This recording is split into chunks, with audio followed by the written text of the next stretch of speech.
देखिए सवाल नंबर 8, रिक्त स्थानों को भरे। एक खोखले गोले के बाहरी व्यास तथा भीतरी व्यास क्रमशः x तथा y है, तो खोखले गोले के ठोस भाग का आयतन बराबर आपको ये दिया हुआ है और यहाँ पे भरना है। ठीक है, सवाल कहता है खोखले गोले के बारे में। तो यहाँ देखिए यह एक खोखले गोला है, ठीक है, और इसका बाहरी व्यास और भीतरी व्यास आपको दिया हुआ है। यहाँ देखिए ये सेंटर है, ठीक है, ए बी आपका बाहरी व्यास है, तो ए बी बराबर है x, और इसको मान लीजिए सी डी, तो सी डी आपका भीतरी व्यास है और ये दिया हुआ है y। तो जब ये बाहरी व्यास है तो बाहरी त्रिज्या निकालिए, यानी कि ओ बी कितनी होगी, तो x/2। ठीक है, ये बाहरी त्रिज्या, यानी कि इसको हम कैपिटल R से भी सूचित कर सकते हैं, बाहरी त्रिज्या को मान लेंगे हम बाद में। फिर देखिए सी डी व्यास है, ये भीतरी व्यास है, तो भीतरी त्रिज्या ओ डी, ठीक है, ओ डी बराबर, तो व्यास की आधी होती है त्रिज्या, तो व्यास y है, तो y/2। ये भीतरी त्रिज्या है, ये बाहरी त्रिज्या है। तो देखिए कैसे सवाल बनेगा। सवाल कहता है कि खोखले गोले के ठोस भाग का आयतन, यानी कि आपको इसका आयतन निकालना है। ठीक है, ये जो आप भाग देख रहे हैं इसका, तो ये कैसे निकलेगा, हम क्या करेंगे कि ये जो बड़ा गोला है इसका आयतन निकालेंगे, तो इसमें ये भी आ जाएगा। ठीक है, इसका भी आयतन निकल जाएगा। फिर इस गोले का आयतन निकालेंगे और बड़े वाला में से ये वाला घटा देंगे। ठीक है, तो इसका निकल जाएगा। यहाँ देखिए सवाल नंबर 8, यहाँ मान लीजिएगा कि माना खोखले गोले की बाहरी त्रिज्या कैपिटल R तथा भीतरी त्रिज्या स्मॉल r है। यहाँ लिखेगा कि चूंकि खोखले गोले का बाहरी व्यास, ठीक है, और देखिए ये जो फिगर बनाए हैं इसको भी आप बना दीजिएगा। तो बाहरी व्यास है ए बी, यहाँ लिखेंगे कि ए बी बराबर, ये दिया हुआ है x। तो यहाँ देखिए खोखले गोले की बाहरी त्रिज्या को क्या माने हैं, r माने हैं, यानी कि कैपिटल R बराबर व्यास की आधी होती है त्रिज्या, यानी कि x/2। ठीक है, यहाँ देखिए यहाँ से लेकर के यहाँ तक ये जो वैल्यू है वो x/2 है। ठीक है, फिर यहाँ देखिए लिखिएगा कि तथा खोखले गोले का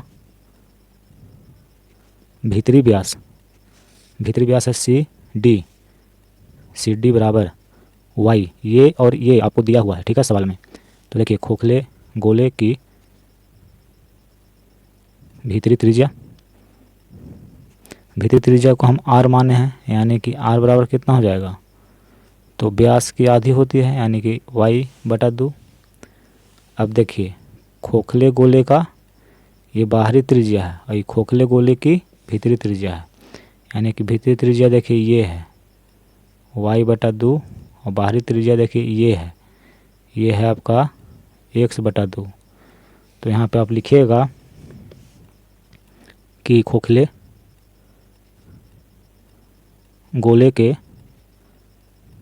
ठोस भाग का आयतन, जो ठोस भाग है उसका आयतन कैसे निकलेगा, तो देखिए 4/3 पाई बाहरी त्रिज्या है उसका, मतलब ये जो बाहरी गोला है इसका आयतन निकाले, तो इसका त्रिज्या है कैपिटल R, तो देखिए आयतन निकला इतना, माइनस देखिए ये छोटा गोला है और इसकी त्रिज्या है y/2, तो इसका भी हम आयतन निकालते हैं। यहाँ देखिए 4/3 पाई r³।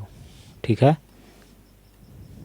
4/3 पाई, बाहरी त्रिज्या कितनी है, देखिए बाहरी त्रिज्या है x/2, तो यहाँ लिखेंगे x बटा 2 का पावर 3 माइनस भीतरी त्रिज्या है y बटा 2, तो y बटा 2 इतना का पावर 3।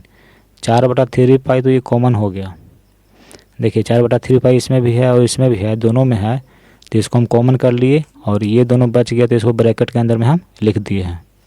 अब यहाँ पे देखिए 4/3 पाई x का पावर 3 हो जाएगा और 2 का पावर 3 है तो इसका मान 8 हो जाएगा। y का पावर 3 है यानी कि y का पावर 3 और 2 का पावर 3 है, इसका मतलब हुआ 8। देखिए 1/8 इसमें भी है, 1/8 इसमें भी है, तो 1/8 को हम बाहर कर लेंगे तो यहाँ बचेगा x का पावर 3, यहाँ बचेगा y का पावर 3। देखिए 4 दूनी के 8, तो पाई 3 दूनी का 6। अब यहाँ देखिए इसको क्या लिखेंगे, तो देखिए A cube minus B cube, इसका एक फार्मूला होता है a minus B into A square plus A B और प्लस बी स्क्वायर। ये 8 क्लास में पढ़ने के लिए है ये फार्मूला, ठीक है। तो देखिए a के जगह पे x है और b की जगह पे y है, तो इसको इस पे हम बिठाते हैं तो देखिए क्या होगा, a माइनस बी यानी कि x माइनस वाई, ए स्क्वायर यानी कि x का स्क्वायर, ए बी यानी कि x में y से गुना करना होगा तो x by B square, B की जगह पे y है तो y स्क्वायर, यानी कि A cube minus B cube बराबर A minus B into A square plus A B plus B square, ठीक है। तो इसको लिखेंगे x minus Y into X square plus X Y plus Y square, ठीक है। अब सवाल देखिए, सवाल में देखिए पाई/6 एक्स माइनस वाई, तो कहता है कि यहाँ पे क्या होगा, तो देखिए इतना अप्लाई है, इसी को यहाँ पे लिख दीजिए, यानी कि यहाँ पे होगा X square plus X Y plus Y square, ये आंसर हो जाएगा।